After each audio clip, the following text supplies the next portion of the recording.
હવે શરૂ થવા જઈ રહ્યો છે દેશનો સૌથી મોટો કેસ આપકી અદાલત રજત શર્માની સાથે।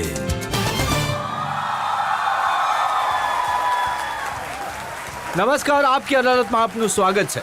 આપકી અદાલતમાં આજે રજૂ કરીશું ફિલ્મી દુનિયાના એવા ચમકતા તારલાને જેમના પરિવારે 87 વર્ષ દેશની જનતાના દિલ પર રાજ કરી।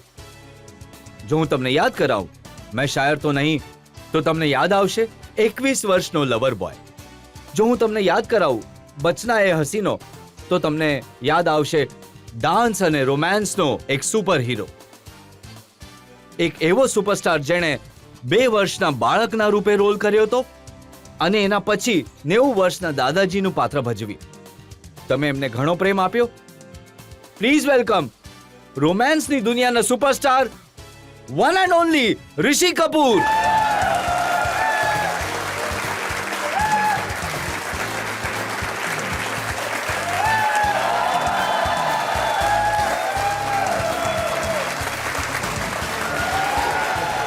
ઋષિ કપૂરના આ કેસ પર આજે જનતાની તરફથી જજ છે નફીસા અલી।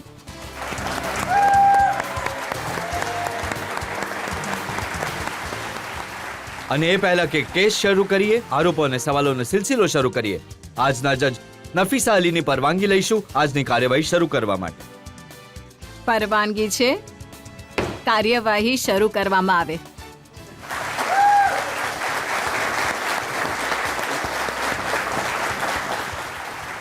તો આવો કેસ શરૂ કરીએ। આપકી અદાલતમાં પહેલો આરોપ ઋષિ કપૂર પર।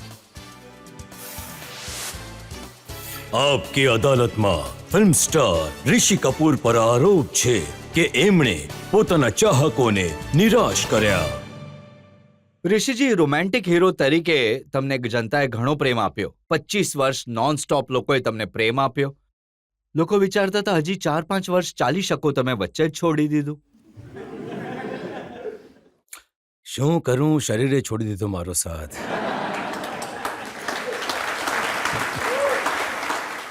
એવું છે રજત બાબુ, થયું કે એક સમય એવો આવી ગયો હતો જ્યારે મારી પત્ની નીતુએ મને કહ્યું કે મેં પણ મારી પોતાની જાતને પણ કહ્યું કે હવે મને કંટાળો આવે છે ફિલ્મોમાં। હું માત્ર જર્સી પહેરીને ઊંટી સ્વિટ્ઝરલેન્ડ જઈને માત્ર ગીત ગાઈ રહ્યો હતો, ઝાડની આસપાસ હિરોઈનની સાથે ભાગી જ રહ્યો હતો।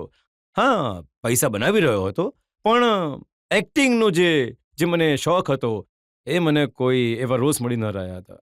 તો મેં વિચાર્યું કે હવે એ છોકરાઓ પણ નવા આવી ગયા હતા, સલમાન, શાહરૂખ, આમિર। આ સન 1996-97ની વાત કરી રહ્યો છું, 98ની વાત કરી રહ્યો છું। તો મેં વિચાર્યું કે હું વોલેન્ટરીલી મારા આ કરિયરને છોડી દઉં।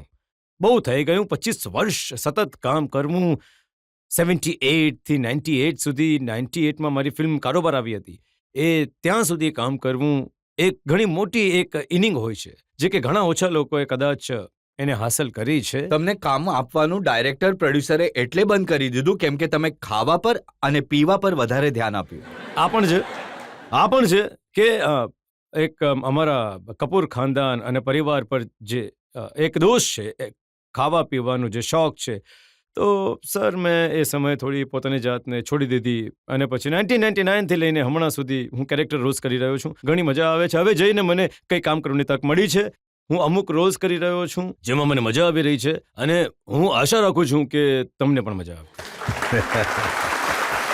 પણ ઋષિજી, જેટલું સક્સેસ તમને મળ્યું, પહેલી ફિલ્મ બોબી જે રીતે સુપરહિટ થઈ, તમારે તો ચાલતા જ જવું જોઈતું હતું। હું એ તોફાનથી લડી રહ્યો હતો, એ આંધીથી લડી રહ્યો હતો, એક્શન એરા જમાનો હતો અને એ તોફાનનું નામ હતું અમિતાભ બચ્ચન। અમિતાભ બચ્ચનનો દોર હતો, અમિતાભ બચ્ચન એંગ્રી મેનનો સમય હતો। દરેક હીરો બંદૂક ઉઠાવીને મુક્કાબાજી કરતા, ખંજરની સાથે બેનર પર, અને હું એક બિચારો માણસ હતો જેના હાથમાં માત્ર ગિટાર હતો। હમણાં તમે જ્યારે મારી એન્ટ્રી થઈ, તમે કહ્યું કે હું મ્યુઝિકલ હીરો, ડાન્સિંગ હીરો છું। હું ક્યારે નહોતો ઈચ્છતો કે મારું આવું કોઈ ઇન્ટ્રોડક્શન થાય। હું ઈચ્છું છું કે મારું ઇન્ટ્રોડક્શન થાય કે હું એક કલાકારની હેસિયતથી આવ્યો છું, કેમ કે હું ઈચ્છું છું કે હું તમારું દિલ ખુશ કરું, તમારું દિલ જીતું। કલાકારની હેસિયતથી. આ ઇન્ટ્રોડક્શન એટલે થયું કેમ કે બોબીમાં જે તમારો રોલ હતો એક રોમેન્ટિક હીરોનો હતો. બોબી સર થઈ ગયા એ વાતને 44 યર્સ બેક યાર. કાલની વાત થોડી છે. હું એ વખતે બાળક હતો, નાનો હતો. હું શું 20 વર્ષનો હતો, 21 વર્ષનો હતો. પણ એના પછી તમારી જેટલી ફિલ્મો આવી જે સુપરહિટ થઈ, દરેક ફિલ્મમાં તમે રોમેન્ટિક અને 23 નવી હિરોઈનો સાથે તમે કામ કર્યું.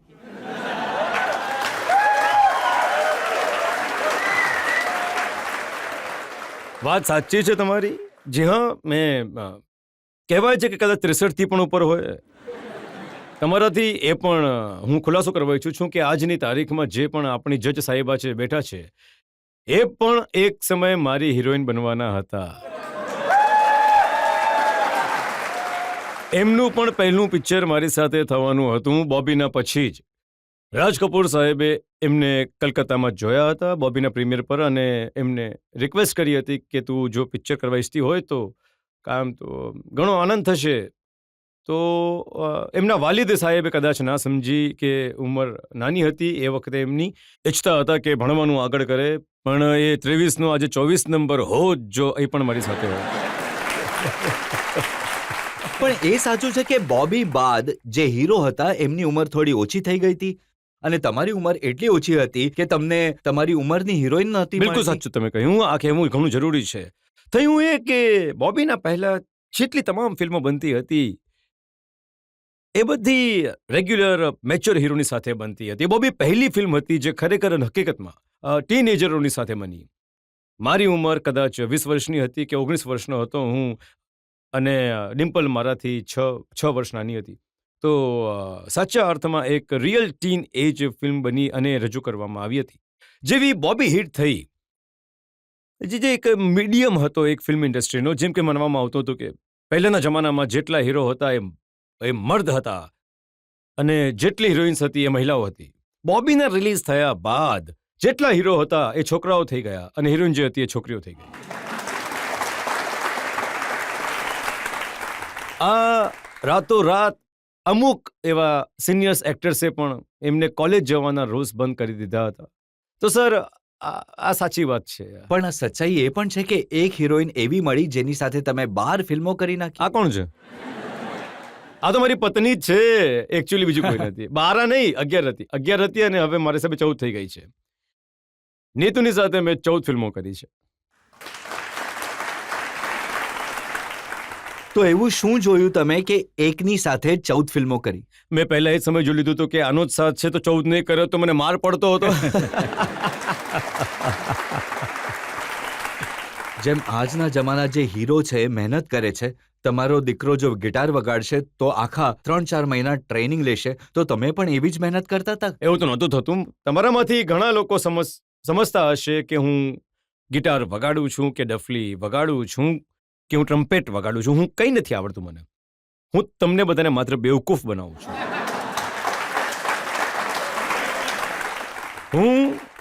હું એક અભિનેતા હોવાની હેસિયતથી હું તમને લોકોને કન્વિન્સ કરું છું કે હું વગાડી શકું છું, કેમ કે આ મારું પ્રોફેશન છે અને હું તમને કન્વિન્સ કરું છું.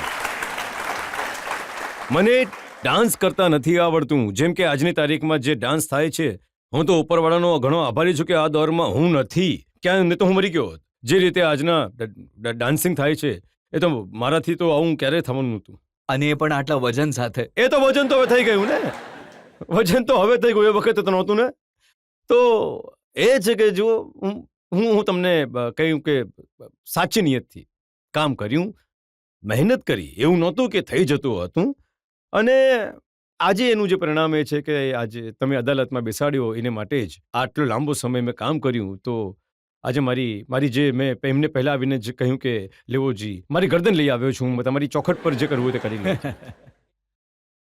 પણ એ સાચું છે કે જેને લોકો એઝ અ હીરો પ્રેમ કરતા હતા, એઝ અ નાયક પ્રેમ કરતા હતા, જ્યારે કેરેક્ટર આર્ટિસ્ટ બન્યા તો ખલનાયક બની ગયા, વિલન. હું સમજુ છું જે એક શું કહે છે એને, કહે કે એના ટ્રુ આર્ટિસ્ટ જે હોય છે દરેક રીતે એણે દરેક પ્રકારના રોલ કરવા જોઈએ. એક કોમેડિયનનો રોલ મેં કર્યો છે, સિરિયસ રોલ કર્યો છે, મેં એક ખલનાયકનો રોલ કર્યો છે, હાલમાં જ મારી એક સોશિયલ ફિલ્મ આવી રહી છે, ઘણી એક મજેદાર ફિલ્મ છે, એ પણ એમાં તો જુદો જુદો રોલ કરવામાં તો મજા આવે છે. તો મેં કહ્યું હતું ને કે એ જ પહેલાં શું કરતો હતો, હું માત્ર ગીતો જ ગાતો હતો, જર્સી પહેરીને હિરોઈનની પાછળ ભાગી રહ્યો હતો. તો હવે જેને કંઈ કામ કરવાની તક મળી છે અને મને આ વાતની ઘણી ખુશી થાય છે કે મને ઘણી ખુશી થાય છે 90 વર્ષના દાદાજી બનીને. હા જો બિલકુલ તમે જ કહો કેટલા આર્ટિસ્ટ કરી શકે છે. મારા મતે મેં કદાચ 25-26 દિવસ કે કદાચ એનાથી એકાદ દિવસ ઓછું કામ કર્યું છે ફિલ્મમાં. અને આ ફિલ્મમાં અને દરરોજ તમે ડાયરેક્ટર સાથે લડતા હતા. હા, પણ આ બધી તમને ખબર છે, એમને ખબર છે. મને 5.5 કલાક લાગતા હતા કે મેકઅપ કરવામાં. હું સવારે 5 વાગે ઉઠતો હતો, તો સમજો 6 વાગ્યાથી લઈને 11:30-12 સુધી હું મેકઅપ કરતો હતો. એના પછી હું જતો સેટ. જેટલા દિવસ મેં કામ કર્યું છે, મેં ડિરેક્ટર સાથે એટલે ઝઘડો કર્યો હતો કે ક્રિએટિવિટી પર કોઈ ઝઘડો નથી કર્યો. હું એક્ઝિક્યુશન પર ઝઘડો કરતો હતો. એક્ઝિક્યુશન એટલે કે શોટ ક્યાંથી લેશો, તો એ ઈચ્છતા હતા કે શોટ દરેક એંગલથી લેવામાં આવે. હું એક કલાકાર છું, જે હું પોતાની જાતને સમજું છું. હું એક સ્પોન્ટેનિયસ સ્કૂલથી છું, ઘણી નેચરલ સ્કૂલનો એક્ટર છું. હું કોઈ મેથડ એક્ટર નથી. જો કે હું ઘણી ઇજ્જત કરું છું દરેક એક્ટિંગ સ્કૂલની હું ઇજ્જત કરું છું, પણ મારી સ્ટાઇલ જે છે એ એકવાર કરી શકું છું. હું 2, 3, 4 વાર કરું તો સ્ટેલ થઈ જાઉં છું. અને ઈચ્છતા હતા કે હું દરેક ડિરેક્શનથી એ જ શોટ લઉં, તો હું એમને ડિલિવરી નહોતો કરી શકતો.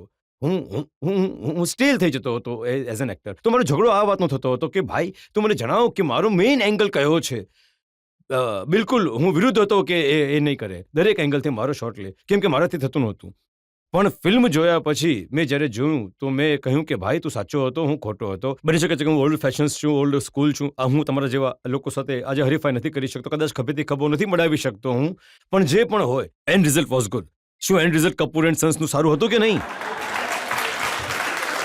આટલા લાંબા કરિયરમાં એવી પણ તકો છે જ્યાં તમે ફિલ્મને ના પાડી અને પછીથી તમને લાગ્યું કે ભૂલ થઈ ગઈ. ઘણી આવી ફિલ્મો છે. એક ફિલ્મ હતી જેણે મિથુન ચક્રવર્તીને ઘણો મોટો સ્ટાર બનાવી દીધો. ફિલ્મ હતી શું નામ હતું? પ્યાર ઝુકતા નહીં. એના પ્રોડ્યુસર હતા બોકાડિયા સાહેબ. તો એમણે પિક્ચર નીતુ સાથે બનાવી હતી પહેલાં. તો એમણે ઘણી વિનંતી કરી હતી, ઘણું ઈચ્છ્યું કે હું એમની ફિલ્મમાં કામ કરું, પણ મેં એટલે નહીં કરી કારણ કે એ વખતે મારી નાસિર હુસૈન સાહેબની ફિલ્મ આવી રહી હતી, ઝમાનત કો દિખાના હૈ, અને એમાં હું નાસિર સાહેબનો ટિપિકલ હીરો હતો. હું those white shoes, guitar on the shoulder, typical image હતી. અને પ્યાર ઝુકતા નહીંમાં મારો રોલ હતો એક 4 વર્ષના બાળકના બાપનો. તો મેં વિચાર્યું, તો જુઓ એટલું તો મારું મગજ નહોતું ચાલતું કે હું જો કોઈના બાપનો રોલ કરીશ તો મારી ઇમેજ પર જરા કંઈક પ્રોબ્લેમ થઈ જશે અને મારે નહીં કરવો જોઈએ. અને એ પિક્ચર સુપરહિટ થઈ ગઈ. મેં ના પાડી નાનકડી વાત પર, અને દેટ્સ ઓકે. એ લક અમે દરેક માણસ સાથે થાય છે. અમજદ ખાન સાથે થયું હતું. How he got Sholay. પહેલાં તો એ ડેનીને ઈચ્છતા હતા, પ્રેમનાજીને ઈચ્છતા હતા, and then how he rode on Amjad. તો આ એક વાત થાય છે મારી ઇન્ડસ્ટ્રીમાં, થાય છે. Miss the bus, get the bus, એ જ વાત છે. પણ તમને સૌથી મોટી બસ મળી જે રાજ કપૂર સાહેબે આપી. રાજ કપૂર સાહેબ મારા ફાધર જ નહીં, મારા ગુરુ પણ છે. જે પણ કંઈ આજે જાણું છું એમને કારણે જાણું છું. એમણે મારી સાથે 3 ફિલ્મો બનાવી છે. મેરા નામ જોકર, બોબી અને પ્રેમ રોગ. 3 ફિલ્મો પોતાની સમયની એ સમયે ઘણું એમનું ઇમ્પોર્ટન્સ રહ્યું છે. તો હું તો એમનો ઘણો આભારી છું કે હું એ ફિલ્મનો ભાગ હતો. રાજ કપૂર સાહેબના કામ કરવામાં અને બાકી ડાયરેક્ટર્સની સાથે કામ કરવામાં શું તફાવત લાગી તમને? રાજ કપૂર સાહેબ એક એક્ટર પણ હતા. તો એ સમજતા હતા કે દુવિધા શું છે, એક્ટરની શું છે, અને તે બતાવતા હતા કે કેવી રીતે પરફોર્મ કરવાનું છે. તો એ ઇઝી થઈ જતું હતું એક એક્ટરને, કેમ કે એ ઇમિટેટ કરતા હતા. તો મારી સાથે ક્યારે એવું થયું નહીં. એમણે છોડી દીધો મને કે તું પરફોર્મ કર. જેમ કે હું તમને એક બનાવું કહું. બોબીમાં મારો જિંદગીનું પહેલું ગીત મારે ગાવાનું હતું. મેં શાયર તો નહીં. તો હું ઘણો એક્સાઇટેડ હતો કે મારે ગીત પણ પહેલ હીરો તો બની રહ્યો છું, તો મારે ગીત તો ગાવું પડશે. તો સેટ પર પહોંચ્યો. ચીફ અસિસ્ટન્ટ જે હતો, વન ઓફ ધ આસિસ્ટન્ટ, મારો બાળપણનો મિત્ર રાહુલ રાવેલ, HS રાવેલ સાહેબનો દીકરો. તો મેં એમને પૂછ્યું કે યાર આજના ડાન્સમાં ડાન્સ માસ્ટર કે કોરિયોગ્રાફર કોણ છે? તો કહ્યું કે કોઈ નથી આવ્યું હજી. મેં કોઈ નથી આવ્યું, શું થયું? ચૂપચાપ જઈને પૂછ્યું કોણ છે ભાઈ, ગીત ગાવાનું છે અમારે, કઈ રીતે ગાઈશું? રાજ સાહેબ આવી ગયા સેટ પર અને લાઇટિંગ કરી લીધી. બોલ્યા હા રેડી છો તમે? હું હું મારા ફાધરને ક્યારે પપ્પા ડેડી કે એવું કંઈ કહેતો નહોતો, સાહેબ કહેતો હતો. એચએસ. તો પૂછ્યું, સાહેબ કોઈ ડાન્સ ડિરેક્ટર નથી? એ છે કે શું શું શું જરૂર શું છે? તું ગીત ગા ઉભો રે ગીત ગા. તો મેં સાહેબ મને તો આવડતું નથી, બધું આવડી જશે, ગાઈને બતાવ. તો થયું એવું કે એમનું એ વિચારવું હતું કે જો કોઈ ડાન્સ માસ્ટર હું બોલાવતો તો તું એની નકલ કરતો, એ બતાવતે, અને એમની નકલ તારા સિનિયર એક્ટરે કરેલી છે તો લોકો કહે કે આ ઋષિ કપૂર રાજેશ ખન્નાની એક્ટિંગ કરી રહ્યો છે, ધર્મેન્દ્રની કોપી કરી રહ્યો છે કે શશી કપૂરની કોપી કરી રહ્યો છે. કારણ કે ડાન્સ માસ્ટર શીખવાડે છે ને તું કરવાનું છે. એ તો કોઈ તારી જાતને પોતાની છબી બનાવ, પોતાની આઈડેન્ટિટી બનાવ. તું ગા તો તમે જ્યારે જોશો, મેં શાયર તો નહીં ગીત, તો મેં કેટલો ઓકવર્ડ છું એ ગીતમાં. ક્યારેક હાથ આમ ઉચક્યો છે જેમ કે પોલીસમેન ઉઠાવે, જેમ કે અમે આવું કર્યું છે, મને કંઈ આવડતું નહોતું બિલકુલ. ના કે હમણાં આવડે છે કંઈ પણ, મને ત્યારે પણ કંઈ નહોતું આવડતું, હજી પણ નથી આવડતું. તો હું સમજુ છું this is an good educational movement for me, કે મને છોડી દીધો, પાણીમાં ડૂબાડી દીધો કે ચાલો હવે હાથ પગ મારો. તો ત્યાંથી કદાચ મેં હાથ પગ મારવાનું શીખ્યું, પોતાની જાત પર થોડો વિશ્વાસ કરતા શીખ્યો કે હા હું કરી શકું છું. અને બીજી વાત એ કે મને શીખવાડવામાં આવ્યું કે જ્યારે પણ ગીત ગાઓ, જે પણ ગીતની વોઇસ હોય છે, પિચ, એને મેચ કરો. આપણે મોટે ભાગે જોઈએ છીએ કે ગીત ગાતા હોય ઊંચી પિચમાં ગાય છે, અને મોટી મહેરબાની ઘણી આપણા પર મહેરબાની રહ્યા છે કે બીજા હીરો જે આમ ગાતા હોય છે, અરે એને મેચ કરો. તમારી નસો અહીંયાથી દેખાવી જોઈએ, ફૂલવી જોઈએ, લાગવું જોઈએ ઓડિયન્સને કે નહીં યાર આ સાચે ગઈ રહ્યો છે ગીત. તો એકવાર રણવીરે મને ફોન કર્યો, બસ એક જ વાર એણે મને પૂછ્યું હતું કે તમે મને કોઈ ટીપ આપી શકો છો ગીત ગાવા માટે? મને ઘણી પહેલી થઈ રહી છે. એસે તું યાર રાજ કપૂરનો પૌત્ર છે, ઋષિ કપૂરનો દીકરો છે, અને તું પૂછી રહ્યો છે મને આ? તો બોલે મને નથી આવડતું. આઈ સેડ એટલું ઊંચું ગા કે તારી જે હિરોઈન છે એ તારા પર આરોપ લગાડે કે તું આટલો બેસરો છે અને આવી રીતે ગીત ગાય. મારી સાથે તો દરેક વખતે એવું થયું હતું.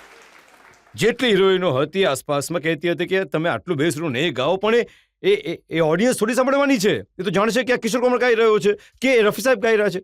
તો સર મેં એ પણ ઈચ્છ્યું, જેમ કે મેં તમને હમણાં ઉદાહરણ આપ્યું, મેં ગિટાર વગાડી, ડફલી વગાડી, તો મેં એ પણ ઈચ્છ્યું કે હું ઊંચા સુરમાં ગીત ગાઉં જેથી લોકોને લાગે કે આ ગીત હું ગાઈ રહ્યો છું.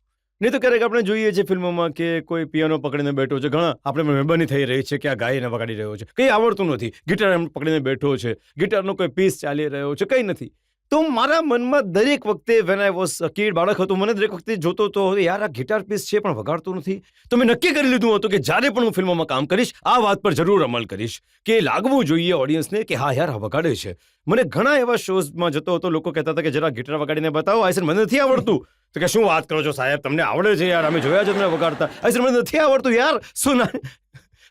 નાની નાની વાતોમાં શીખી છે મારા તરફથી, તમને લોકોને આપ્યું છે, તમે લોકો એને અપનાવ્યું છે. Thank you sir. Thank you. ઘણો પ્રેમ લોકોએ તમને આપ્યો અને તમે એને રેસિપ્રોકેટ કર્યો. તમે જે રાજ સાહેબથી શીખ્યું એ બતાવ્યું તમારી જિંદગીમાં. એક બ્રેક માટે રોકાઈશું અને બ્રેક બાદ આપકી અદાલતમાં ઋષિ કપૂર પર જનતાના આરોપો અને સવાલોનો વધુ એક દોર. અમુક છાપામાં છપાયું કે કટરીના સાથે એમની ઘણી દોસ્તી હતી, હવે તૂટી ગઈ છે. જી હા, આ તો મેં પણ વાંચ્યું છે.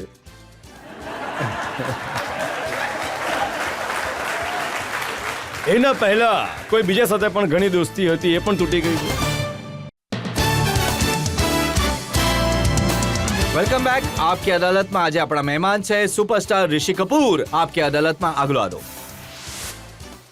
આપકી અદાલતમાં ફિલ્મ સ્ટાર ઋષિ કપૂર પર આરોપ છે કે સફળતાએ એમને એરોગન્ટ બનાવી દીધા છે.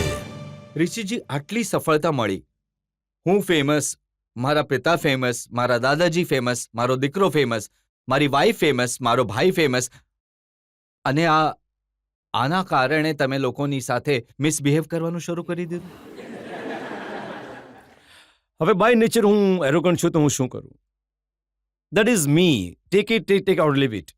બટ આ વાત જરૂર સાચી છે કે મારી આસપાસ જેટલા તમામ લોકો છે એમણે પોતાની પોઝિશન બનાવી છે, યથાવત રાખી છે. એમણે મને ઘણો ગર્વ છે એ વાતનો કે મેં ઇન્ડસ્ટ્રીમાં અમારા પરિવારે એમનું યોગદાન 87 વર્ષનું છે. 87 years in the 100 years.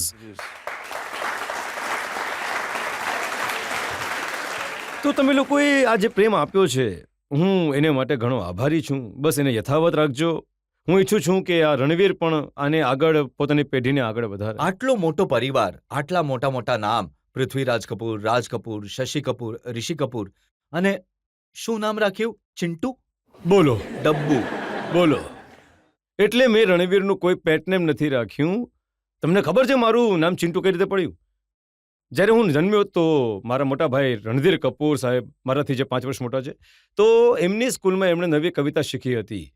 એક રીડલ જેને કહે છે ને, રીડલ શું કહે છે ગુજરાતીમાં? ઉખાણું.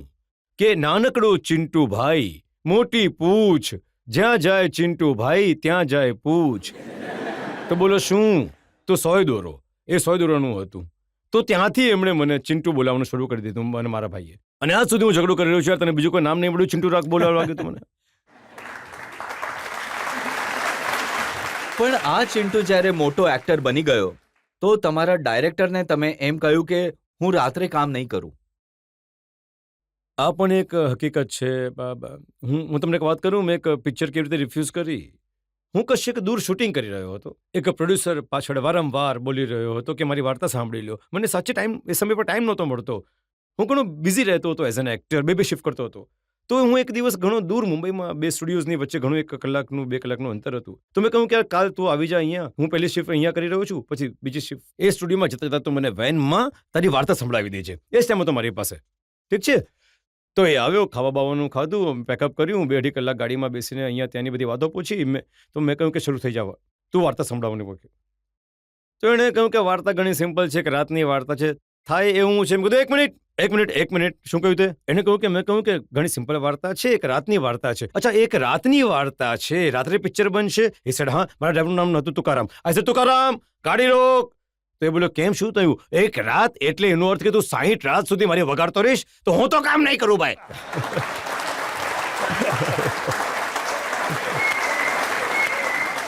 મેં ફિલ્મ છોડી દીધી કે મારે આખી રાત કામ કરવું પડશે. મેં છોડી દીધું પિક્ચર. હું એટલો ડિસઓરિએન્ટેડ થઈ ગયો હતો. હું આખી રાત ક્લાઇમેક્સ કરતો હતો સાગર ફિલ્મનો. તો કરી 41 દિવસ. મેં એટલી રાતો કરી. જ્યારે હું રાતે શૂટિંગ કરીને પાછો આવતો હતો તો બાળકો નાના હતા, એ સમયે સ્કૂલે જઈ રહ્યા હતા. અને જ્યારે હું ઉઠતો હતો તો કોઈ હતું જ નહીં. તો મને લાગ્યું કે હું અમેરિકામાં છું, ટાઈમ જ ઝોનમાં ચાલી રહ્યો છે. હું આખી રાત કામ કરી રહ્યો છું, દિવસમાં કંઈ કરવા એક માટે. ડાયરેક્ટરે તો કહ્યું કે વિસ્કીની બોટલ સવારે 6:30 વાગે ખુલતી હતી. હાજી બિલકુલ, મારો તો એ દોર બની ગયો હતો ને. તમે મને પૂરી ઈમાનદારીથી કામ કર્યું છે. મેં જેવું પેકઅપ થયું, સુરતનો ઉદય થતાં જ મને નમસ્કાર કર્યા અને પહેલી ડ્રિંક બનાવી. એ સમયે મારું પેકઅપ સવારે થયું તો મારો સમય, હું ડાયરેક્ટર હું અને મારા એક કલાકાર હતા, અમે બધા પહેલી ડ્રિંક લેતા હતા, ડ્રોન આપતા હતા જઈને, અને પછી ઘરે જઈને સૂતા. ચાલો, તમે ડાયરેક્ટર સાથે, પ્રોડ્યુસર સાથે એરોગન્ટ હતા, તમે કહો છો કે પણ જે પબ્લિકે તમને બનાવ્યા, લોકોને ઓટોગ્રાફ આપવામાં તમને હેરાનગતિ થતી, ફોટો પડાવવામાં હેરાનગતિ હતી, હાથ મેળવવામાં હેરાનગતિ હતી. થાય છે શું, અમે પણ માણસ છીએ. પહેલા એક જમાનો હતો, બધા લોકો ઓટોગ્રાફ માંગતા હતા. એક માંગો તો શું પ્રેસિડેન્ટ બની જાય છે, બધા બીજા 10 ઊભા થઈ જાય છે. આજકાલ તો ઓટોગ્રાફ કોઈ લેતું જ નથી. ઘણી સારી વાત છે, તમે બધા ફોટોગ્રાફર લો છો, બધા પાસે ટેલિફોન આવી ગયા છે, બધા ફોટો લે છે. તો મને એકને આપો તો બધી ભીડ ભેગી થઈ જતી હતી. તમારા વારું નેક્સ્ટ. હવે તમારી સિચ્યુએશન નથી સમજતા. દુવિધા એ થાય છે, મને મોડું થઈ રહ્યું છે કે મને જવાનું છે, ક્યાં સુધી હું મારા જડબાને સ્માઇલ આવું કરતો રહું. તો મને પણ તકલીફ થતી હતી કે હું ક્યાં સુધી તમને આ કરું. હું પણ માણસ છું યાર. અને આજકાલ મેં સાંભળ્યું તમને એ વાત પર ગુસ્સો આવે છે કે જ્યારે લોકો તમને રણબીરના વિશે પૂછે છે. નહીં, આ તો ગર્વની વાત કરી.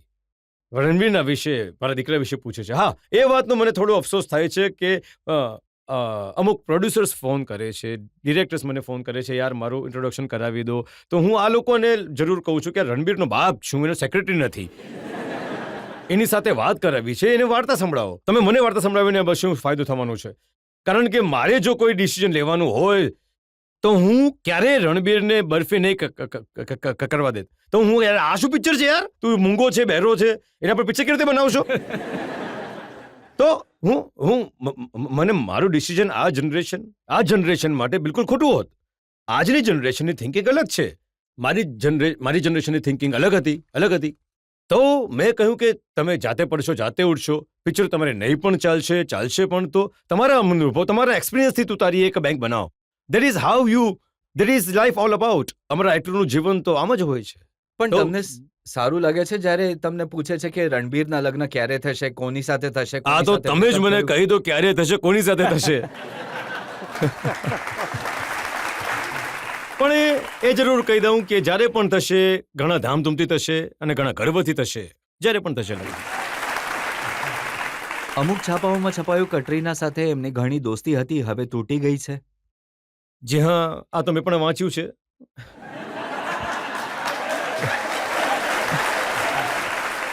એના પહેલા બીજા કોઈ સાથે પણ ઘણી દોસ્તી હતી, એ પણ તૂટી ગઈ છે. ઠીક છે ભાઈ, પેલું કહે છે ને કે દિલ તો બાળક છે. તો અમારા વ્યવસાયમાં ક્યારેક ક્યારેક કોઈ સીન કરતા કરતા દિલ તો આવી જાય છે. હવે જો ઘાયલ તો હું પણ છું, મેં પણ તો મારું દિલ મારી કામ કરતા કરતા જ આપી દીધું હતું ને. પણ 5 વર્ષ રાહ જોડાવી હતી તમે નીતુજીને. નહીં, એવી વાત તો બિલકુલ નથી. અમે 73 થી મારા લગ્ન થયા છે 80માં. 79 સમજી લો, 80 જાન્યુઆરીમાં. તો એ વખતે અમે પણ જાણતા હતા, but we got serious about years before ago. અને અહીંયા જ તમારી દિલ્હીમાં સગાઈ થઈ ગઈ હતી. હું આવ્યો હતો દિલ્હી કોઈ બીજાની સગાઈ માટે, અને ચૂપચાપથી એ લોકોએ મારી સગાઈ કરી નાખી. આને કહેવાય છે ડેસ્ટિની. આને કહે છે ડેસ્ટિની.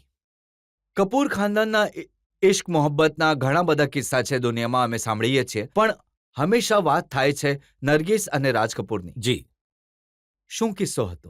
અમે એ વાતની ઘણી ઇજ્જત કરીએ છીએ કે ક્યારેક જ્યારે કલાકાર હોય છે, જે નિર્દેશક હોય છે, કામ કરતા કરતા એક દોસ્તી બની જાય છે, દોસ્તીથી થોડું આગળ પણ નીકળી જાય છે. બિકોઝ અમારું એક કામ જે છે, it is a creative work, inspiring work. તમે પ્રેરણા લો છો, તમે કોઈથી ઇન્સ્પાયર થાવ છો. તો વી આર હ્યુમન બિંગ્સ. માણસને જ પ્રેમ કરશે. હવે કોઈ જાનવરને તો પ્રેમ નહીં જ કરશે ને.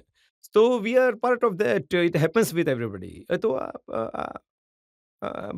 બસ હવે લગ્ન થયેલા હોય તો એવા લોકોનું ક્યારેક ક્યારેક આવું થઈ જાય છે, દુર્ઘટના થઈ જશે સમય. તો it is a part of life, I guess.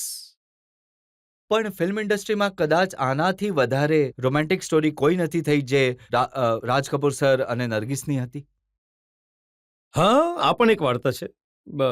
But મને એ વાતની કોઈ શરમ નથી, અને બધા પ્રેમથી સદસ્યો મળીએ છીએ બહુ પરિવારના. But it happens and it's a history and we respect that. It's a part of history and we respect that. આવી જનતાને પૂછી જે લોકો સવાલ પૂછવા માંગે છે. સર, એક વાત તમને પૂછવા માંગીશ. આજકાલની જે ફિલ્મો આવી રહી છે એ તમને પણ ખબર છે કે ફેમિલીની સાથે જોઈ નથી શકતા. આ આરોપ મારી પ્રથમ મૂવીથી લાગી રહી છે મારા પર. માતા પિતા ક્યારે નતા ચાહતા કે આ છોકરો બોબી જુએ. જો બોબીમાં 20 વર્ષનો છોકરો 16 વર્ષની છોકરીને લઈને ફટફટી પર લઈને ભાગી ગયો હતો.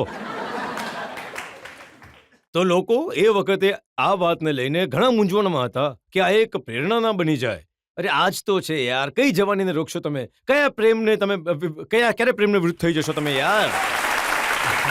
આઈ એડવોકેટ ધીસ. આ તો થવાનું જ છે. સર, તમને મારો પ્રશ્ન છે કે શું તમે રણવીર કપૂરજીની એક્ટિંગથી સંતુષ્ટ છો કે નથી?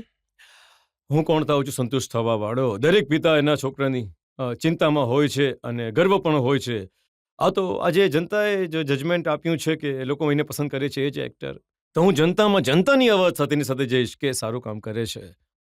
સર, તમારા પરિવારનું ફિલ્મ ઇન્ડસ્ટ્રીમાં ઘણું યોગદાન છે, એ તો છે જ, નો ડાઉટ.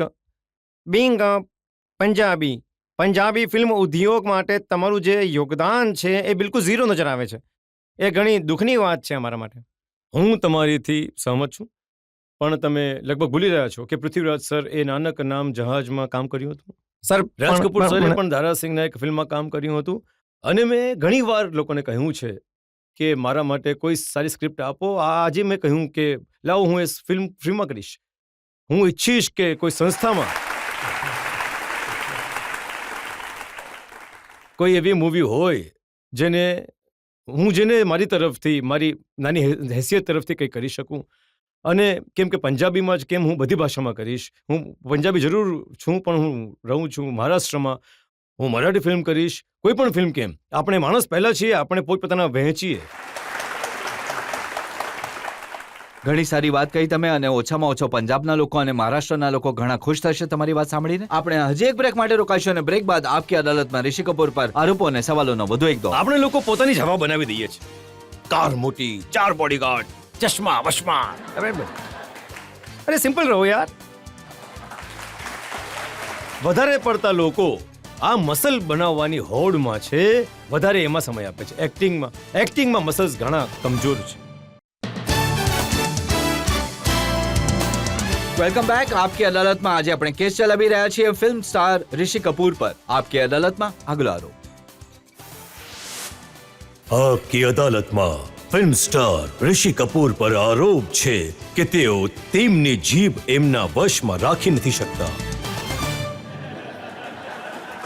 હવે ઋષિજી, નીતુજી હંમેશા એ કહે છે કે ઋષિ કપૂર કોને ક્યાં ક્યારે શું કહી દે કોઈ ભરોસો નથી. સાચું છે બિલકુલ. શું છે કે મેં ડિપ્લોમેસી ક્યારે શીખી નથી. જે દિલમાં છે એ જીભ પર છે. આ મારી એક ઘણી મોટી શોર્ટકમિંગ છે કે હું વિચારતો નથી, બસ બોલી દઉં છું. તો તમને ટેબલ પર નીચેથી લાત નથી મારતા? અરે ચૂપચાપ? એટલા બતાવું કેટલી નિશાનીઓ છે. નહીં, એવું થાય છે યાર. હવે એ સાચું છે કે સાવરિયાના સેટ પર રણબીરની પહેલી ફિલ્મ હતી, ત્યાં તમે કોઈ એવી વાત કરી? બિલકુલ સાચું છે. જણાવું એ ઘટના. હા હા, જણાવો જરૂર. થયું એવું કે સંજય લીલા ભણસાલી સાહેબ, હું એમની ઘણી ઇજ્જત કરું છું, ઘણા ઉમદા ડિરેક્ટર છે, ફિલ્મ મેકર છે. તો એમણે રિક્વેસ્ટ કરી કે તમે ફિલ્મ શરૂ થઈ ગઈ હતી સાવરિયા, તો તમે સેટ પર આવો, જરા પ્લીઝ આશીર્વાદ આપો અમને બધાને, બાળકોને. તો મેં કહ્યું કે યાર હું ક્યાં સેટ પર આવીશ યાર, કોન્શિયસ થઈ જશે આ લોકો, બાળકો છે. મેં કહ્યું કે નહીં, યુ હેવ ટુ કમ. નીતુએ પણ કહ્યું કે ચાલો જસ્ટ ગો, એમની હિંમત વધશે, જઈને જોઈએ. તો ચાલો ગયા અમે સેટ પર. તો જેવો હું સ્ટુડિયોની અંદર સેટ પર, ઘણો મોટો સેટ લાગેલો હતો, હું જેવો એન્ટર થયો તો મેં કહ્યું કે યાર કોઈ જગ્યા છે યાર, આ શું જગ્યા છે? તો મેં પોતાની જાત સાથે વાત કરવાની શરૂ કરી કે આ એવી જગ્યા છે જ્યાં બુદ્ધા પણ છે, જ્યાં એક આરકે સ્ટુડિયોનું પણ એ છે, એક વેનિસની ગલીઓ પણ છે, કોઈ ટર્કિસ્ટ માર્કેટ પણ છે, કોઈ અજીબો ગરીબ બધું એવો સેટ લાગેલો હતો. તો હું બોલવા વિચાર્યું કે યાર નીતુ, આ શું જગ્યા છે યાર, આ કયો સેટ છે, ક્યાંનું, ક્યાં જઈ રહ્યા છીએ? નીતુ આમ ચીપ મારી કે ચલ. મેં શું યાર છું એટલે ચૂપ એટલે શું? પછી મેં જોયું ઉપર, ત્યાં તો લાઇટનિંગની એક નવી સિસ્ટમ હોય છે, એ નવું સમય નવું હતું, મોટા મોટા ગુંજબ હતા, ગજબની અંદર એ બત્તીઓ હતી, બત્તીઓ એટલે કે લાઇટિંગ થઈ હતી. તો મેં એ પણ વિચારવા ઈચ્છ્યું કે યાર આ શું જગ્યા છે યાર, કઈ ફિલ્મ બની રહી છે, કયાની બની રહી છે પિક્ચર. તો આ વાત મારે નહીં જ કરવી જોઈતી હતી. આઈ શુડ બી ઘણી ડિપ્લોમેટિક. બધી વાતો નહોતી કરવી જોઈતી.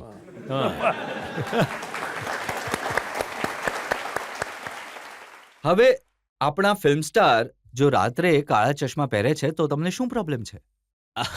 પ્રોબ્લેમ તો છે યાર, બધાની સાથે પ્રોબ્લેમ છે. હું વિચારું છું કે જો કાળા ચશ્મા પહેરો છો તો સાથે ટોર્ચ પણ તો લઈને ફરો. રસ્તો દેખાય રસ્તો.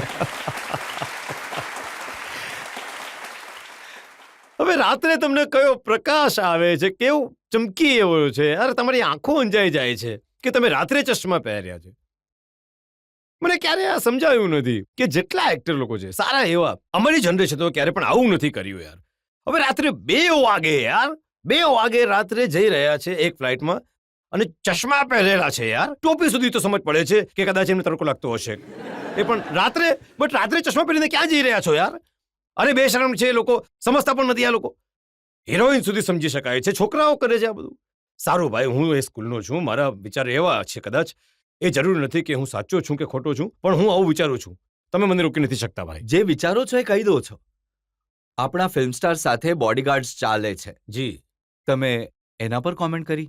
મેં બોડીગાર્ડ્સની ક્યારે પણ કોમેન્ટ નથી કરી. મેં આજની તારીખે આટલા લોકો એક્ટરની પોપ્યુલારિટી એટલી હોય છે, બધા ઈચ્છે છે કે કોઈ ફોટોગ્રાફ લેવા, જેમ તેમ કહ્યું, બધાની પાસે તો ફોન હોય છે, જે કેમેરા છે એમાં.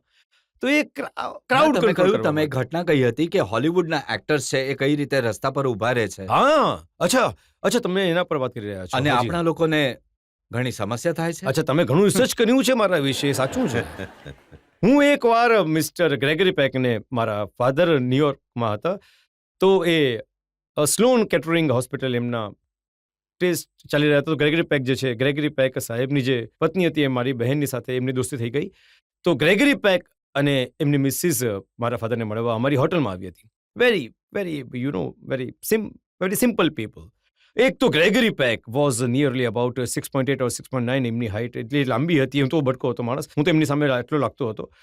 તો ખેર, આફ્ટર મીટિંગ ધેમ એમણે રિક્વેસ્ટ કરી કે હવે we will take your leave. નીચે આવ્યા ભરાયેલી સડક પર મેનહેટનમાં, ભરાયેલા રસ્તા પર મેઇન એવન્યુમાં. એ પોતાની એ વખતે મોબાઈલ ફોન હતા નહીં, તો વેઇટ કરી રહ્યા હતા. એમણે ટાઈમ આપેલો હતો કે આ સમયે તું ગાડી લઈને આવજે. પાર્કિંગ તો હોતી નહીં તો ત્યાં રસ્તા ઉપર, ભરેલા રસ્તા પર ગાડી અહીંયાથી ત્યાં જઈ રહી હતી. રસ્તા પર લોકો ચાલતા હતા, એ ઉભેલા હતા. ઘણા લોકોએ એમની સાથે હાથ મેળવ્યા અને રિક્વેસ્ટ કરી. કોઈની પાસે કેમેરો હતો તો ફોટો લઈ લીધો, પણ ઘણા પેશન્સની સાથે એ ત્યાં ઉભા રહ્યા. એમણે બધાને ઓબ્લેસ કર્યા પોતાના ફેન્સને. હું આજે વિચારું છું કે આજે કોઈ કલાકારની એક પિક્ચર રિલીઝ થતી હતી, એમના ફેન એટલા નથી હોતા જેટલા એમના બોડીગાર્ડ્સ હોય છે.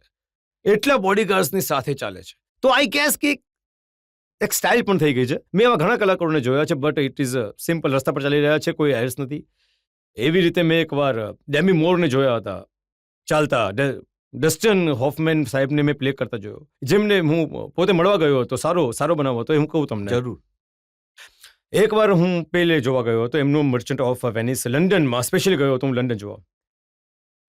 અચ્છા, ત્યાંના જેટલા અમારા ભાઈ લોકો હોય છે ઇન્ડિયન સેટલડ, એ ઘણા ઇમ્પ્રેસ કરવા ઈચ્છતા હતા કોઈ એક્ટરને. તો મને રોયલ્સ રોયસમાં એ લઈને ગયા હતા હોલમાં, જ્યાં બ્રોડવેમાં ચાલી રહ્યો હતો પ્લે. તો હું રોલ્સ રોયસમાં આવ્યો હતો. તો સ્વાભાવિક છે કે જ્યારે હું જઈશ તો એ જ ગાડીમાં જઈશ જે ગાડી મને પિકઅપ કરવા આવી હતી. મેં ડસ્ટિન હોફમેન સાહેબને પ્લે કરતા જોયા.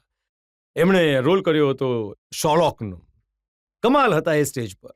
અને એ રીતે વ્યવસ્થા કરાઈ હતી કે જ્યારે પ્લે પૂરો થયો તો હું જેને મળું એમને. ખર તો હું ત્યાં બેકસ્ટેજમાં ગયો. મેં એમની સાથે મુલાકાત કરી, ઘણી સારી રીતે મળ્યા. અમે ઘણા સમય એમને પોતાના ઘણા, જેમ કે અનલાઇક મી, બધાને ઓટોગ્રાફ આપ્યા, કોઈકે ફૂલ આપ્યા, આ કર્યું. બ્રિટનની સૌથી સસ્તી ગાડી એ જે વખતે કહેવાતી હતી એને કહેતા હતા ફોર્ડ એસ્કોર્ડ. એક ગાડી હતી ફોર્ડ એસ્કોર્ડ. ડસ્ટિન હોફમેન સાહેબ આટલા મોટા કલાકાર, એમને માટે એ ગાડી હતી. જુઓ કેટલા એ ડાઉન ટુ અર્થ અને સિમ્પલ લોકો છે. અને હું પોતે આવ્યો હતો રોલ્સ રોયસમાં. તો મને એટલું ખરાબ લાગ્યું કે ધીસ ઇઝ કોલ્ડ હ્યુમેનિટી. એવું નહીં કે મેં ઈચ્છ્યું કે મને રોલ્સ રોયસ આપવામાં આવે. એ તો મારા મિત્રો આવીને આવ્યા હતા. તો this is people are so simple people. આપણે લોકો આવી હવા બનાવી દઈએ. ગાડી મોટી, 4 બોડીગાર્ડ, ચશ્મા બશમા, બધું યુ નો. સિમ્પલ રહો ને યાર. અને આજકાલ જે બોડી બિલ્ડિંગ થાય છે એનાથી પણ તમને તકલીફ છે? નહીં, જુઓ, સ્વસ્થ રહેવું એ પ્રાયોરિટી છે. અમારા સમયે એવું હતું નહીં, કોઈ એવી જરૂર પણ નહોતી. હું આજકાલ શું જોઈ રહ્યો છું, એક દુઃખની વાત એ છે રજત બાબુ કે વધારે પડતા લોકો આ મસલ્સ બનાવવામાં લાગેલા છે, વધારે સમય એમાં આપે છે. એક્ટિંગના મસલ્સ જરા નબળા રહે છે. તો હું આ મારી સલાહ છે.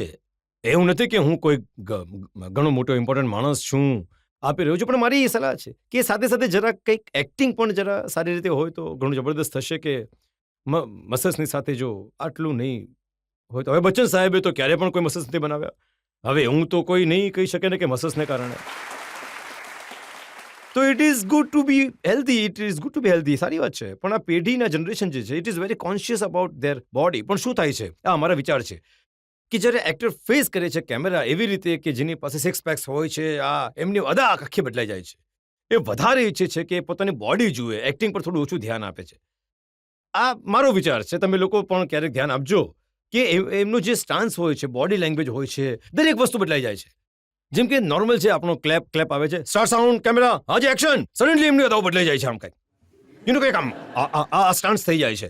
અરે ભાઈ, તું સારો એવો તું હતો, એક્ટિંગ નેચરલ કરો યાર. હવે you become conscious because you got a very good abs, you got a very good body, you got physics, you want to show that. હું મારી હેસિયત આવું વિચારું છું સાહેબ. પણ હવે તો ઘણું આમિર ખાને પહેલા વજન જો એ તો કમાલની વાત છે. એ તો રોલ માટે કર્યું ને. એને પહેલા વજન વધાર્યું, પછી ઘટાડીને એને પોતાની જાતને ફિટ, અને એ રેસલર્સનો રોલ છે, એને પોતાના કામ માટે કર્યું છે.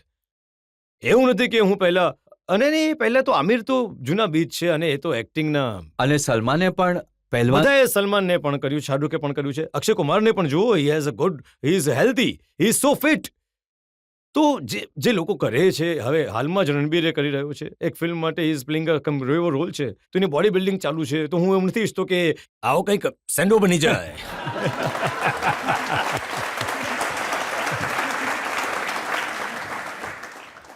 પણ ઋષિજી ઘણું બધું એવું છે જેમાં એમણે કોન્ટ્રોવર્સીઝ ક્રિએટ કરી તમારા નામને લઈને એને લઈને આરોપો મારી પાસે છે. આપણે હજી એક બ્રેક માટે રોકાઈશું અને બ્રેક બાદ આપકી અદાલતમાં ઋષિ કપૂર પર આરોપો અને સવાલોનો વધુ એક દોર. હું અભિનેતા છું, મારે નેતા નથી બનવું. હું અભિનેતા છું, અભિનો નેતા છું. જુઓ, જો નેતા નથી બનવું તો મોદીજી લંડનમાં ભાષણ આપે છે એના તમે ઘણા વખાણ કરો છો. મને લાગે છે મોદી જે કહે છે ઘણું સાચું કહે છે. પણ તમે મોદીજીના વખાણ કરશો, સ્મૃતિના વખાણ કરશો, રાહુલ ગાંધીના તો ક્યારેય વખાણ નથી કરતા, એ પણ સારું બોલે છે. એમણે એવી કોઈ વાત નથી કરી કે હું એમને ટ્વીટ કરું ને કહું.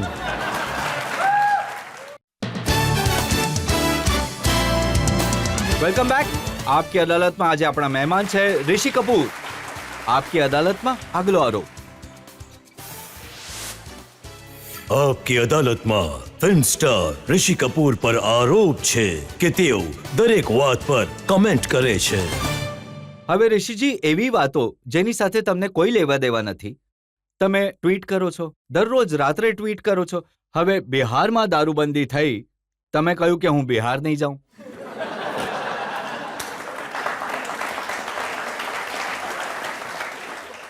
અમારા પોતાના વિચાર હતો. પ્રોહિબિશન દુનિયાભરમાં દરેક વખતે ફેલ થઈ ચૂકી છે. પ્રોહિબિશનથી, દબાણથી જે વસ્તુને તમે કહો છો કે નહીં કરો, એનાથી શું થાય છે કે અંડરવર્લ્ડ જન્મે છે. પોલીસ એનો અયોગ્ય ફાયદો ઉપાડે છે. ખરાબ દારૂ બને છે, નશીલા પદાર્થો વાપરવામાં આવે છે. જે લોકો જેમને કરવો જ છે નશો કરવો જ છે, એ કરશે જ. એ ઇલીગલી કરશે. થયું એક કે જેટલા તમામ પોલિટિશિયન્સ છે, પોલીસવાળા છે, ખોટા લોકો છે, એમનો ફાયદો થશે. અને શું થશે? જનતા એમાં ધોવાશે, એ મળશે. હું એ કહેવા ઈચ્છતો હતો. પણ ચીફ મિનિસ્ટર નીતિશ કુમારે કહ્યું કે તમે કહી રહ્યા છો કે હું બિહાર નહીં આવું, જેમ કે તમે રોજ બિહાર આવો છો. કોઈ પણ વસ્તુ ક્યારે પણ કહેશો કમ્પલ્શનમાં કે તમે નહીં કરો. માણસનો સ્વભાવ છે, એમના નેચરમાં છે કે નહીં, એ એકવાર ટ્રાય કરશું. Let the decision be there. They all elected nation now too. ચાલો, હું માની લઉં છું કે ડ્રિંકિંગથી, દારૂથી તમારો થોડો સંબંધ છે, તમે કોમેન્ટ કરી દીધી. પણ આસારામ બાપુ, રાધે માં, કોઈ એવું નથી જેને તમે છોડી દો. મેં શું ખોટું કહ્યું છે યાર? હું તો દરેક વખતે કહું છું કે તમારી ઇન્સિક્યોરિટી જે હોય છે ને, કે માણસ હજી થોડા ઇન્ટેલિજન્ટ હોય છે, એ તમારી ઇન્સિક્યોરિટીનો ફાયદો ઉપાડે છે. કેમ કે તમે એમને માનો છો એટલે એ તમારો ફાયદો ઉપાડે છે. હવે તમે રાધેમાનો ફોટો લગાવ્યો, કહ્યું આ વગર ચશ્માની બપ્પી લહેરી જેવી દેખાય છે.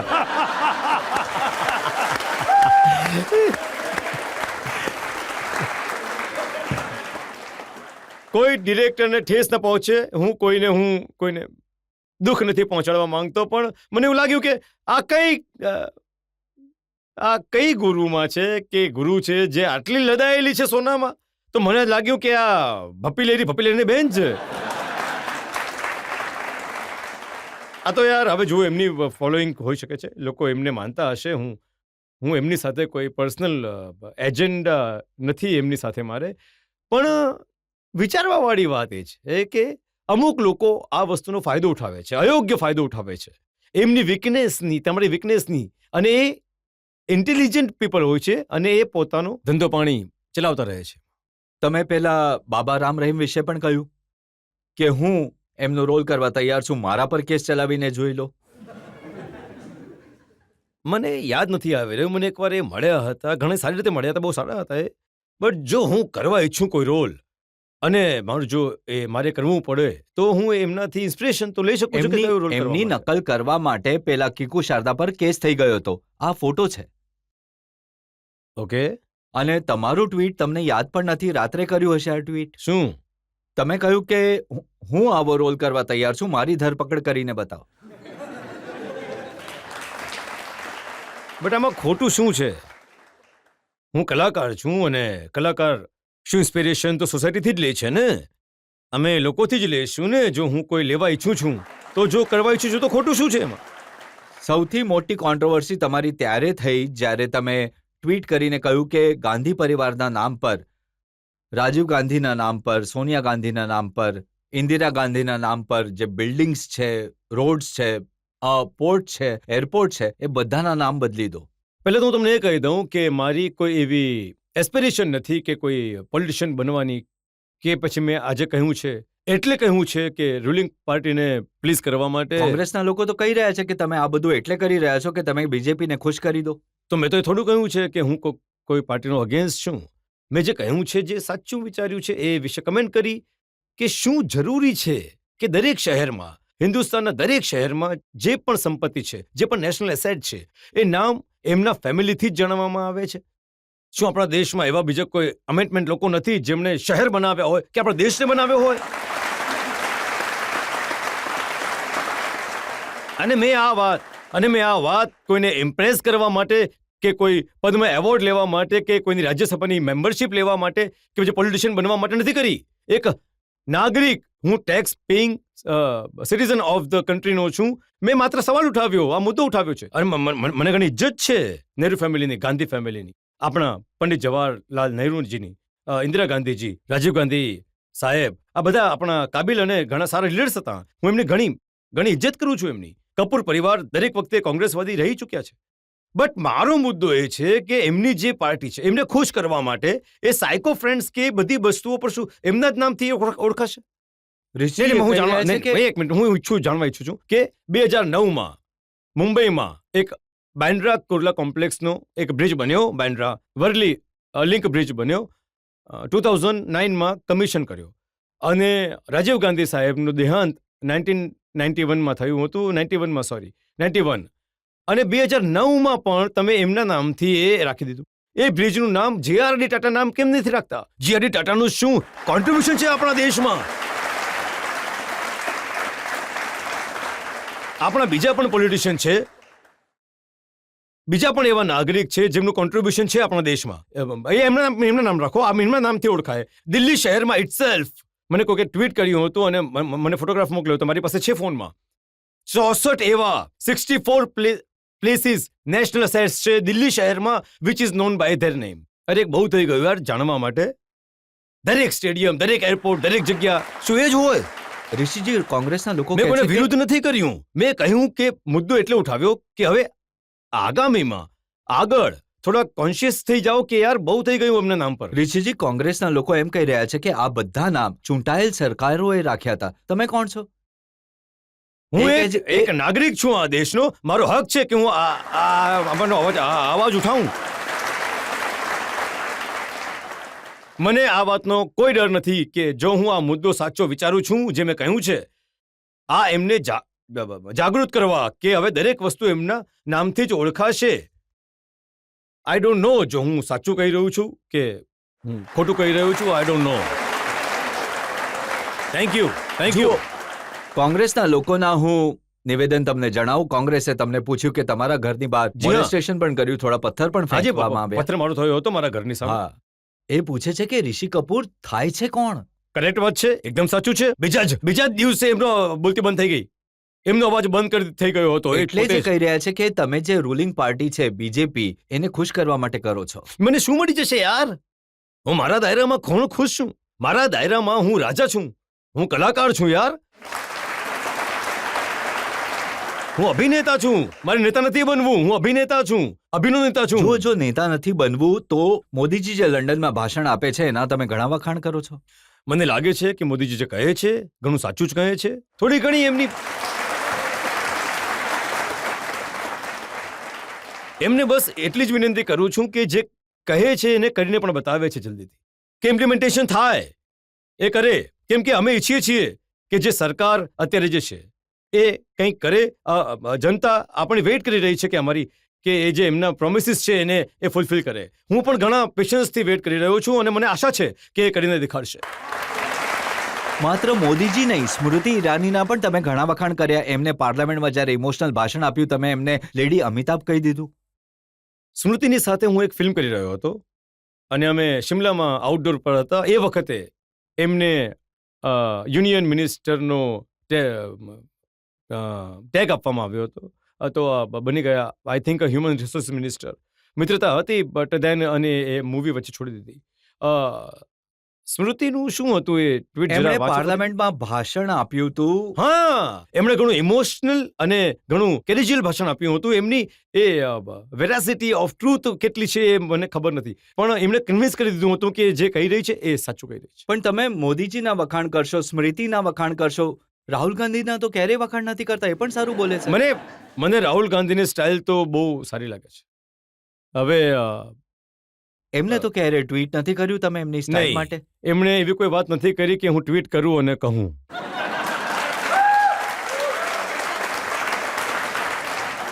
અમુક લોકો કહે છે કે તમને દુઃખ છે કે તમે આટલા વર્ષો સુધી ફિલ્મ ઇન્ડસ્ટ્રીમાં કામ કર્યું પણ તમને ક્યારેય કોંગ્રેસની સરકારે પદ્મ એવોર્ડ નથી આપ્યું. હવે બની શકે મોદીજી આપી દે. અરે હવે જ્યારે 44 વર્ષ 44 યર્સ કામ કર્યા પછી પણ જો નહીં જાણ્યું તો હવે શું આપશે યાર. હવે તો લેવાનો સમય પણ નથી. મને દુઃખ એ વાતનું છે કે શમ્મી કપૂર સર ચલે ગયા. તમે શમ્મી કપૂરને પણ ઓનર નહીં કર્યું. It's a sad. કેમ કે અમારે ત્યાં સરકારમાં એવું થાય છે કે દિલ્હીમાં જો તમારી કોઈ પુલ હોય કે તમારો કોઈ માણસ હોય તો તમને એવોર્ડ આપી દે છે. કોઈ કાબિલ વ્યક્તિને તમે એવોર્ડ નથી આપતા. પણ હવે તો તમારી સરકાર કહે છે ને, લોકો કહે છે મારી કે સરકાર તમે- ક્યાં છે યાર? આ તો જનતાની સરકાર છે. મેં Twitter પર બીજેપીના તમને- વિરુદ્ધ પણ મેં ભાષણ ટ્વિટર પર આપ્યું છે. તમને મોદીજીનો ભક્ત કહે છે. જો મેં કહ્યું કે હું ભક્ત જરૂર છું પણ હું ભગવાનનો ભક્ત છું. હવે આ આજકાલના જમાનામાં શું છે, કયા સંદર્ભમાં કહેવામાં આવી રહ્યું છે એ નથી જાણતો. પણ હા, ઇફ સો બીટ આઈ એમ. પણ આ તો સાચું છે ને કે અમર અકબર એન્થનીમાં ત્રણેય એવા છે, પછી અમિતાભ બચ્ચન હોય, ઋષિ કપૂર હોય કે વિનોદ ખન્ના હોય, ત્રણેય મોદીજી સાથે. એવું તો એવું છે કે બચ્ચન સર પર કોઈ આરોપ લાગ્યા હતા. પછી એમણે મને પણ ઘસડી દીધો હતો. મેં કહ્યું કે કંઈક તો મેં કંઈ ટ્વીટ કર્યું હતું કે બે તો છે. ઠીક, હવે આ વિનોદ ખન્ના આવી વાતો કરશે તો પછી અમર અકબર એન્થની ત્રણેય હશે, એવું કંઈક મેં કહ્યું. તો આવું કંઈક કહ્યું હતું મેં. જો પણ હું જે કરું છું ને એ આનંદ મેળવવા માટે કરું છું. કોઈને કંઈક ખોટું લગાડવા માટે નથી કરતો. જો ભૂલથી પણ મેં કંઈક ખોટું કર્યું હોય તો આજે પણ તમારી સામે હાથ જોડીને માફી માંગુ છું કે મારો હેતુ, ઇન્ટેન્શન એ નહોતો. મારું ઇન્ટેન્શન ક્લિયર છે, મારી થોટ ક્લિયર છે. કેમ કે એક પ્લેટફોર્મ મળી ગયું છે. મજાની વાત એ છે, લોકો એન્જોય કરે છે. તમે એમાં કોઈ સચ્ચાઈના બીજને રોપી શકો છો તો કરી લો યાર. તો જો તમે કોઈ શીખ મેળવી શકતા હો તો મેળવી લો. એક મજાની વાત છે. આ આદત ક્યાંથી લાગી ટ્વીટ કરવાની? અચ્છા, આનો દોષ તમે અનુષ્કા શર્માને આપી દો. હું કઈ મૂવી હતી, પટિયાલા હાઉસની શૂટિંગ કરી રહ્યો હતો લંડનમાં. તો નૈના એ લખી રહ્યો હતો તો મને મેમ્બર બનાવી દીધો. મને આજથી 5-6 વર્ષ પહેલા. તો મેં કહ્યું કે નહીં, આ મારા બસની વાત નથી, આ કોણ લખ્યા કરશે. પછી અમે શૂટિંગ કરી રહ્યા હતા. અહીં અભિષેક બચ્ચને મને કહ્યું કે uncle you should be a part of this. તો મેં કહ્યું હા ચાલો કરી બતાવીએ. મેં કહ્યું કે તો હું મેમ્બર તો છું ઘણા સમયથી. તો આ 1 વર્ષ થયું છે મને ટ્વીટ કરતા. બટ તમે એની મજા લો છો કે નહીં, કે તમને ખરાબ લાગે છે આ બધું? મને કહો તમે શું. હા, જે વિરોધ કરવાવાળા છે એવું કહે છે કે રાત્રે જ્યારે 2-4 પેગ લગાવી દે છે ત્યારે ઋષિજી ટ્વીટ કરે છે.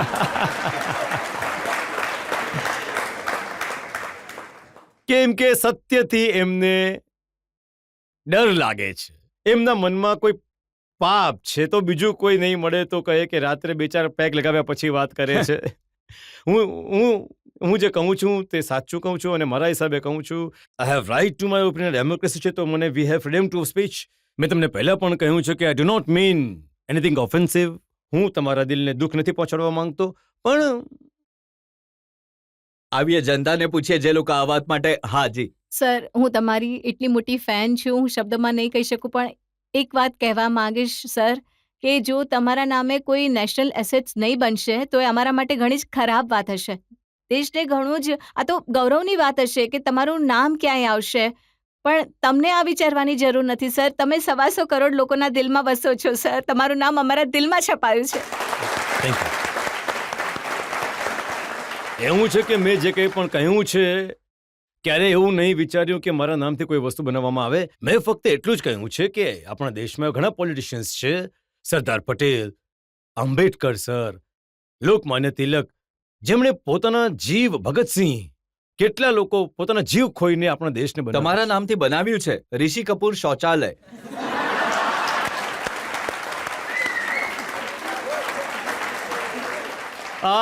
મને કોઈકે કહ્યું હતું કે આવું આ photo, બનાવવામાં આવ્યું છે. હા, જી. અને પછી એનો જવાબ કોઈ બીજાએ મારા નામે બનાવીને આપી દીધો છે કે શૌચાલયમાં શું કરવા આવે એનું. જી બોલો. સર મારી ફક્ત નારાજગી વાતની છે કે આ કહેવાની શું જરૂર હતી કે બધા બાપાનો માલ સમજીને રાખ્યો છે, શું બધું. તમે ફક્ત તમારી વાત શોર્ટમાં કહી શકતા હતા અને તમે બધાને સારું લાગતે. સર આનું મને થોડું દુઃખ છે એટલે સર. તમે જોઈ તમારા લો. દુઃખમાં હું સામેલ છું.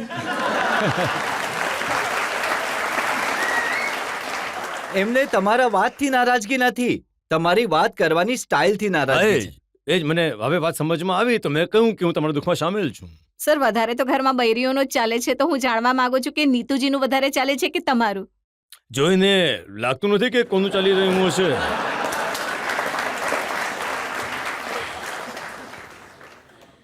જો એમનું ચાલતું હોત તો આ ટ્વીટ કરવાનું બંધ કરી દીધું હોત તમે. સાચું કહ્યું તમે. મારા ઘણા ઝઘડા થાય છે. હવે તમે ઘણું વોટર ડાઉન કરી દીધું છે મારી જાત. અહીં એક બ્રેક માટે રોકાઈશું અને બ્રેક બાદ જાણીશું આપકી અદાલતમાં આપણા જજ નફીસા અલીનો નિર્ણય આજના કેસ પર.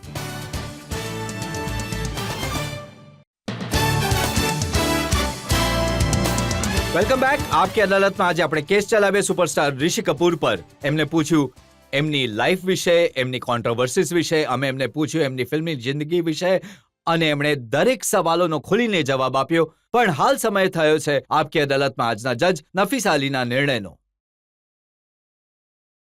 કોર્ટની સુનાવણી અને રાજાજી એ જે રીતે ક્લાસ લીધો ચિંચુનો, મને સારું એ માટે છે કેમ કે એમની વાતો સાંભળીને ઘણું બધું શીખવા મળે છે આપણને બધાને, દેશને પણ, સિનેમાના માટે. પણ મારા હિસાબે તમે કહ્યું કે કોઈ તમારું પોલિટિકલ વ્યૂ નથી, પણ તમારા ટ્વીટને કારણે બીજા લોકોને ફાયદો થાય છે કે પછી ઉઠાવે છે તમારા ઉપર. આના પર તમે થોડુંક ધ્યાન આપો. અને જે રીતે તમે એક રેફરન્સ આપ્યો, દરેક વસ્તુ ગાંધી પરિવારને માટે કેમ હોય છે ઇન નેમ. જ્યારે પોલિટિકલ પાર્ટી પાવરમાં હતી, જ્યારે કોંગ્રેસ, ત્યારે તમે આ વાત નહીં કહી. હવે જે પાર્ટી પાવરમાં છે જેના વિશે અત્યારે મને કહેવા દો, મને તમને આનો જવાબ હું આપી શકું છું. હા, હા, ઘણા જરૂર. લોકોને આનો જવાબ ગેરસમજ આપો છે. તો જરૂર. ઓફકોર્સ, હું આપું? ઓફકોર્સ, હા. બન્યું એવું કે જ્યારે હું સાંજે જોઈ રહ્યો હતો કે દિલ્હીના એક અકબર રોડને મહારાણા પ્રતાપ રોડ તરીકે ઓળખાય, તો ત્યારે મારા મનમાં આ વાતનો ખ્યાલ આવ્યો કે હું કેમ ન કહું કે જેટલા પણ જેમ કે મેં કહ્યું કે નેશનલ એસેટ્સને એક નામ આપવામાં આવેલું છે, તો એ કેમ નહીં આપે? હવે એ વખતે તો હું એ વખતે કહી દેત. જો એ વખતે રોડનું નામ વિચારવાની વાત બદલી છે કે દેવામાં અત્યારે આવી કેમ થઈ રહ્યું છે? તો એ તો કહી રહ્યું છું ને, હમણાં જ થઈ હા. રહ્યું છે. Political- મારો ટાઈમિંગ ખોટો થઈ ગયો. પોલિટિકલ રમત હોય છે. ઋષિ, ઘણા જ કેરફુલી તમે ટ્વીટ કરો. તમે એક રોલ મોડલ છો, તમે આઇકોન છો, તમે ઘણું બધું જ શીખવાડી શકો છો, એક સારો મેસેજ આપી શકો છો અને આનો ફાયદો જનરેશન્સને મળી શકે છે. Thank you. એ જ આશા સાથે, એ જ વિશ્વાસ સાથે કે ઋષિ કપૂર આ જ રીતે ખુલ્લા દિલથી વાતો કરતા રહેશે, દુનિયાને એન્ટરટેન કરતા રહેશે, લોકોના દિલ જીતતા રહેશે, જનતાના દિલો પર રાજ કરતા રહેશે, ઘણા વર્ષો સુધી કામ કરતા રહેશે. આ પ્રાર્થના સાથે આજનો શો અહીં પૂરો કરીએ છીએ. આવતા અઠવાડિયે તમારી મુલાકાત થશે એક નવા વ્યક્તિત્વ સાથે. ત્યાં સુધી નમસ્કાર.